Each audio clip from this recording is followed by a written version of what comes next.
Pag once na makuha na siya, ma-ping siya. Okay na ba? So, sa to na gani. Ay, kanang sa to bisubay gani. Kompleto ka yung more next time, right? Kompleto kita dapat niya. Ay, so di akagi ka no? Oo. Dili man, dili ra. Ako na siyang gikan siya. Kaya siya gipingra din ako para maibalan Ang G00, G00 ay 01. Ang kaning sa diri na lugar sa switch. Ay mana switch. Sa exit. Ang kaning diri sa host.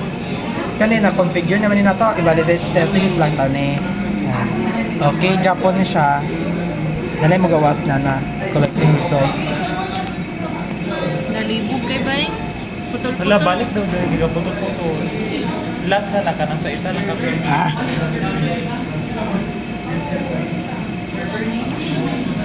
Police, kuan magud kayo kay napa mo kay pangbalin-balin nga mga wires.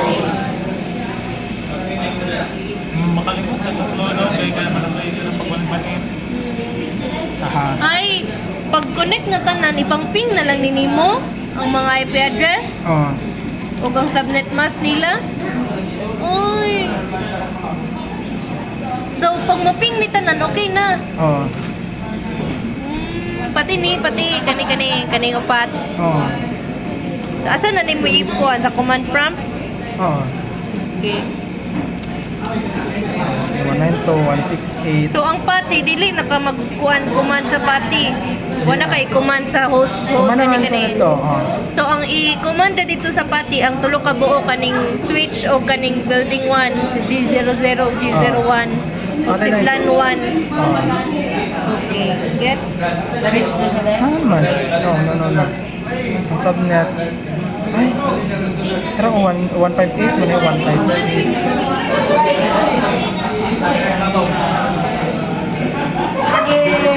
Pag siya ang mo gawas nga kuan nga server. Dili siya ba? Ay! Sakto! Troubleshooting ko nga, fine. Ay, identified ako. So wala na. Wala na, sakto Wala to. kay i-troubleshoot kay sakto naman. Oo. Yay! Ano?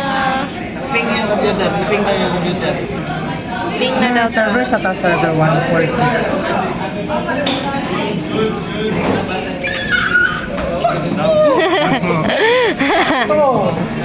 Sa computer, ping yun. Kani.